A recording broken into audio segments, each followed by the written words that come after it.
ചില പേഷ്യൻസ് ഉണ്ട്, അവര് തലവേദന വരുമ്പോൾ ഒരു ഡോക്ടറെ കണ്ട് മൈഗ്രെയിൻ ആണെന്ന് ഐഡന്റിഫൈ ചെയ്ത് കുറച്ച് ദിവസം മെഡിസിൻസ് ഒക്കെ കഴിക്കും. അവർ ഉദ്ദേശിക്കുന്ന ഇമ്പ്രൂവ്മെന്റ് ഇല്ല, തലവേദന കുറയുന്നില്ല.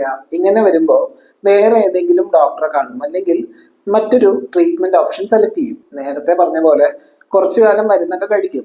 സാറ്റിസ്ഫൈഡ് അല്ലെങ്കിൽ പിന്നെയും വേറെ ആരെങ്കിലും കാണും. ഇങ്ങനെയുള്ളവർ മനസ്സിലാക്കേണ്ട ഒരു കാര്യം, ഒരുപക്ഷെ തലവേദനയും അതിന്റെ ബുദ്ധിമുട്ടൊക്കെ കുറച്ചു കാലമായിട്ടായിരിക്കും നിങ്ങൾക്ക് കൂടുതലായി എഫക്ട് ചെയ്തിട്ടുണ്ടാവുക. എന്നാൽ മാസങ്ങളോ വർഷങ്ങളോ ആയി മൈഗ്രെയിൻ അവിടെ പ്രോഗ്രസ് ചെയ്യുന്നുണ്ട്, പല സിംറ്റംസും കാണിക്കുന്നുണ്ടാവും. പക്ഷെ അതൊന്നും അത്ര കാര്യമായി നോട്ടീസ് ചെയ്തിട്ടുണ്ടാവില്ല.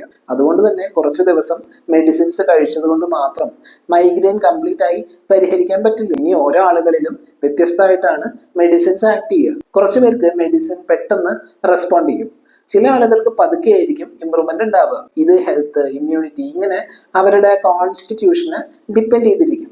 ഇപ്പോൾ ഒരു പേഷ്യന്റിന് ഇത്ര ദിവസത്തേക്ക് മെഡിസിൻസ് കൊടുക്കുകയാണെങ്കിൽ അത് കഴിയുമ്പോൾ ഒന്ന് ഫോളോ അപ്പ് ചെയ്യാൻ പറയും. എങ്കിൽ മാത്രമാണ് അവർക്ക് ഇമ്പ്രൂവ് ആവുന്നുണ്ടോ, മാറ്റങ്ങളുണ്ടോ എന്നൊക്കെ മനസ്സിലാക്കാൻ പറ്റുക. അത് ബേസ് ചെയ്ത് മരുന്നുകളിലും ജീവിതശൈലിയിൽ വരുത്തേണ്ട മാറ്റങ്ങളിലും വ്യത്യാസം ആവശ്യമായി വരാം. എങ്കിൽ മാത്രമാണ് മൈഗ്രെയിനിൽ എക്സ്പെക്ട് ചെയ്ത ഒരു റിസൾട്ട് കിട്ടുക.